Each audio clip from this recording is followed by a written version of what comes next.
હાલો મિત્રો, ના ફટાકડી ના લીંબુ ના ફૂલ નાખ્યા વગર પણ આપણે એકદમ ધોળી વેફર બનાવીશું।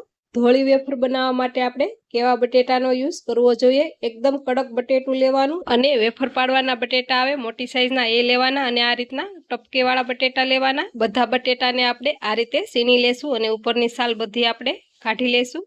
ડાયરેક્ટ આપણે પાણીમાં બટેટા એડ કરતા જશું એટલે કે બટેટા આપણા કાળા ના પડે। બધા બટેટાને સાલ ઉતારીને આપણે પતરી પાડવાનું મશીનેથી આપણે પતરી પાડી લેશું। પતરી આપણે બહુ જાડી નથી રાખવાની અને બહુ પતલી નથી રાખવાની, ડાયરેક્ટ આપણે પાણીમાં એડ કરતા જશું। બધી બટેટાની પતરી પડી જાય એટલે આપણે 3 થી 4 પાણીએ ધોઈ લેશું। બધો ટાસ ધોવાઈ જશે તેથી આપણી પતરી એકદમ ધોળી તૈયાર થશે।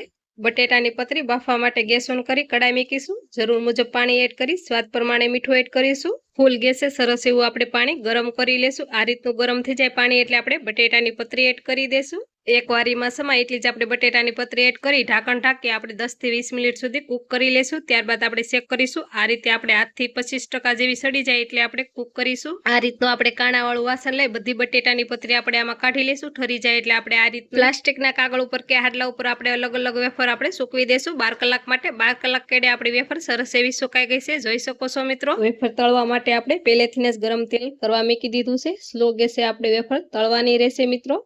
એકવાર એડ કરી આપણે તરત જ બહાર કાઢી લેશું મિત્રો। જોઈ શકો છો આપણી વેફર એકદમ સરસ એવી તળાઈ ગઈ છે। આ વેફરની રેસીપીનો વિડીયો ગમ્યો હોય તો લાઈક, શેર, સબસ્ક્રાઇબ કરતા જાજો।